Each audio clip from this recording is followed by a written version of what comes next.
क्या आपको पता है स्वामी रामभद्राचार्य अपनी एक कथा का कितना फीस चार्ज करते हैं? क्या आपको पता है जया किशोरी और पंडित धीरेन्द्र शास्त्री से लेकर तमाम बड़े कथावाचक अपनी एक कथा का कितना पैसा लेते हैं?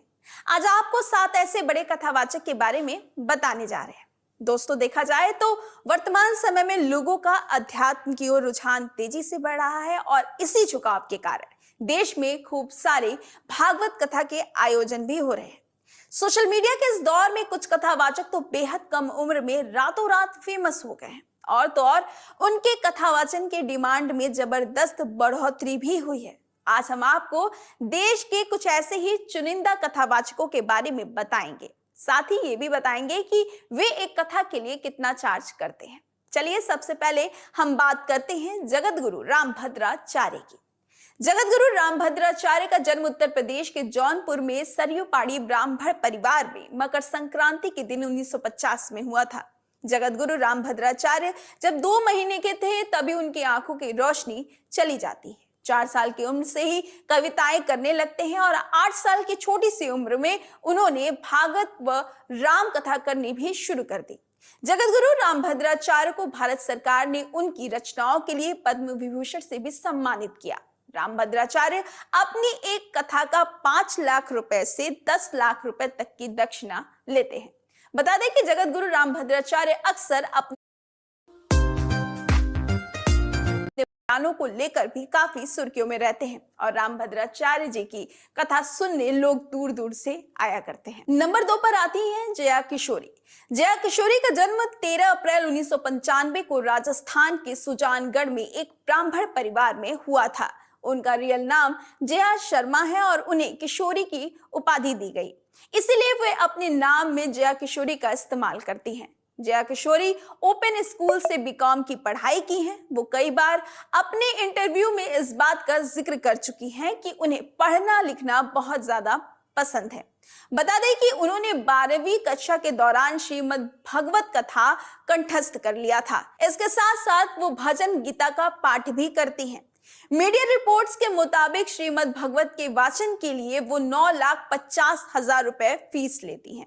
फीस का आधा हिस्सा 4,25,000 रुपए वह कथा से पहले और बाकी कथा होने के बाद लेती हैं। खास बात यह है कि उनकी फीस का एक बड़ा हिस्सा नारायण सेवा संस्था को दान कर दिया जाता है। यह संस्था दिव्यांगों के लिए काम करती है।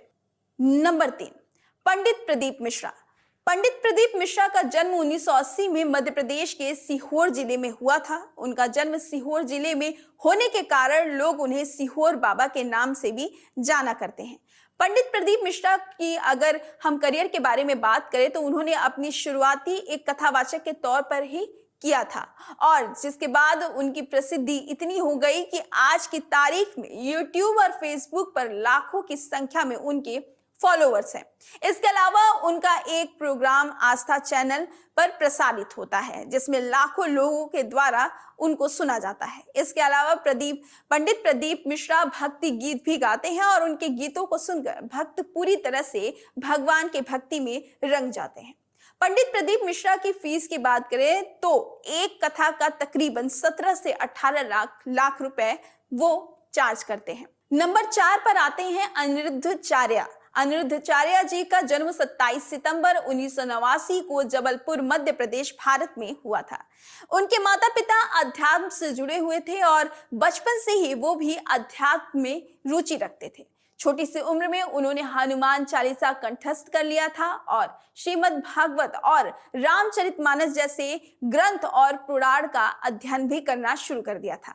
अपने स्कूल की शिक्षा प्राप्त करने के पश्चात वे वृंदावन चले आए और बाद में उन्होंने संत गिरिजा शास्त्री महाराज से दीक्षा प्राप्त की। महाराज भागवत कथा वाचन का 1 लाख प्रतिदिन से भी ज्यादा लेते हैं और कथा 7 दिन तक चलती है। महाराज जी के द्वारा कथा करवाने का पूरा खर्चा 12 से 15 लाख रुपए तक अनुमानित है। नंबर 5 पर आते हैं कथावाचक देवकी नंदन। कथावाचक देवकी नंदन ठाकुर की अगर बात करें तो उन्हें हम एक पुराण कथावाचक, गायक और आध्यात्मिक गुरु भी कह सकते हैं। 1997 से ये श्रीमद् भागवत कथा, श्री राम कथा, देवी भागवत, शिव कथा, भागवत गीता इत्यादि पर प्रवचन दे रहे हैं। 2015 में इन्हें यूपी रत्न पुरस्कार से सम्मानित भी किया जा चुका है। इंटरनेट पर मिली जानकारी के अनुसार देवकी नंदन ठाकुर का जन्म 12 सितंबर 1978 को उत्तर प्रदेश के मथुरा के ओहावा गांव में हुआ था। कहा जाता है कि मात्र 6 साल की उम्र में वह घर छोड़कर वृंदावन पहुंच गए और ब्रज के राम लीला संस्था में हिस्सा ले लिया। कहा जाता है कि 13 साल की उम्र में उन्होंने श्रीमद् भागवत पुराण कंठस्थ कर लिया था। देवकी नंदन ठाकुर जी की नेटवर्थ लगभग 5 से 7 करोड़ है। महाराज देवकी नंद ठाकुर विश्व शांति सेवा चैरिटेबल ट्रस्ट के संस्थापक भी हैं। इंटरनेट पर मिली जानकारी के अनुसार वो एक कथा करने के लिए फीस जो लेते हैं वो 10 से 12 लाख लेते हैं। नंबर 6 पर आते हैं पंडित धीरेन्द्र शास्त्री। पंडित धीरेन्द्र शास्त्री का जन्म 4 जुलाई 1996 में बुंदेलखंड के अंचल के छतरपुर जिले के गड़ा गांव में हुआ था। यहीं से उन्होंने अपने जीवन की शुरुआत की थी। बता दें कि धीरेन्द्र शास्त्री एक कथा करने का कितना पैसा लेते हैं, इस बात की सटीक जानकारी या आधिकारिक रूप से जानकारी नहीं है। अलग अलग वेबसाइट पर अलग अलग जानकारी दी गई है। कुछ वेबसाइट पर ऐसा दावा करती हैं कि पंडित धीरेन्द्र शास्त्री एक दिन के लगभग 10 से 15 लाख रुपए दक्षिणा लेते हैं और वह अपने कई बयान में यह भी कह चुके हैं कि कोई भी व्यक्ति अपनी पत्नी और परिवार को छोड़कर हमें कुछ भी दान कर सकता है। नंबर 7 पर आते हैं राजन जी महाराज। राजन जी महाराज का जन्म पश्चिम बंगाल के कोलकाता में एक ब्राह्मण परिवार में हुआ था। उन्हें बचपन से ही आध्यात्म में विशेष रुचि थी। उनका असल नाम राजन तिवारी है। उनकी प्रारंभिक शिक्षा कोलकाता के एक सरकारी स्कूल में हुई। उन्होंने केमिस्ट्री से बीएससी किया और उसके बाद एक कंपनी में नौकरी कर ली। 2001 में प्रेम मूर्ति पूज्य संत श्री प्रेम भूषण जी महाराज के संपर्क में आए, जिसके बाद वे कथावाचक बन गए। उन्होंने 2011 में कोलकाता से ही वाचन चालू किया था। उनके सीताराम का भजन बहुत प्रसिद्ध है। वो अपनी कथा और भजन के लिए 10 से 12 लाख रुपए चार्ज करते हैं। तो ये थे 7 बड़े कथावाचक जिनके बारे में मैंने आपको बताया।